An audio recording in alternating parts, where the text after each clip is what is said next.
نبی پاک صلی اللہ تعالی وسلم فرماتے ایک شخص تھا بنی اسرائیل میں، بڑا مالدار تھا، تو پھر اس پہ غربت آ گئی۔ جب غربت آئی تو رو پڑا، کہنے لگا اے اللہ میں غریب ہو گیا ہوں، میری مدد فرما، میں نے بڑی نافرمانی کی ہے تیری۔ مالدار جب تھا تو بڑی موت، یا اللہ میں نے بڑی اب نہیں کروں گا، مجھے اس غربت سے نکال۔ تو اللہ نے فرشتوں سے کہا کہ دے دو جو مانگتا ہے۔ فرشتے کہنے لگے یا اللہ یہ توبہ کر کے نہیں آیا، ڈر کے نہیں آیا، یہ تو الجھ گیا تب آیا ہے، یہ تجھ سے ڈر کے ہوتا ہے نا ایسے کہ لوگ اللہ سے نہیں ڈرتے جتنا غربتوں سے بعد اللہ ڈرتے، یا اللہ یہ تو وہ الجھ گیا تب آیا۔ تو اللہ نے فرمایا پتہ مجھے بھی ہے لیکن آ تو گیا ہے، چلو دے دو۔ تو کہا یا اللہ اگر دے دیا تو دوبارہ نہیں آئے گا۔ فرمایا اس کا بھی مجھے پتا ہے، تم دے دو۔ اسے دے دیا، جب دولت مل گئی نا تو کہنے لگا وہ تو میں نے اس طریقہ سے استعمال کیا اس لیے کامیاب ہو گیا۔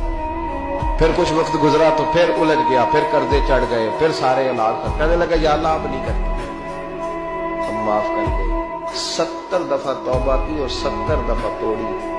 حبیب کریم فرماتے ایک دن بستر پہ تھا، آسانی تھی، 70 دفعہ فرشتوں نے کہا یا اللہ یہ جھوٹا ہے، جھوٹ بولتا ہے، یہ تو غربت آئی ہے تو تیری بارگاہ میں آیا ورنہ کبھی نہ آتا، بیمار ہوا ہے تو آیا، اس کا تو بچہ بیمار ہوا ہے تو آیا ورنہ کبھی نہ آتا۔ 70 دفعہ توبہ توڑی۔ ایک دن رات کو بستر پہ لیٹا تھا، دولتیں بھی تھی، آسانیاں بھی تھی، دل میں خیال آیا میں کتنا جھوٹا ہوں، جب الجھ جاتا ہوں تو اس کے دروازے پہ جاتا ہوں اور وہ کتنا قریب ہے، مجھے خالی نہیں لوٹاتا۔ تڑپ اٹھا، آنسو نکل گئے، اٹھ کے مصلے پہ کھڑا ہوا تو رب کریم نے فرشتوں سے فرمایا کھول کے دیکھو دروازے، آج یہ غربت کی وجہ سے نہیں آیا، آج میرا بن کے آیا ہے۔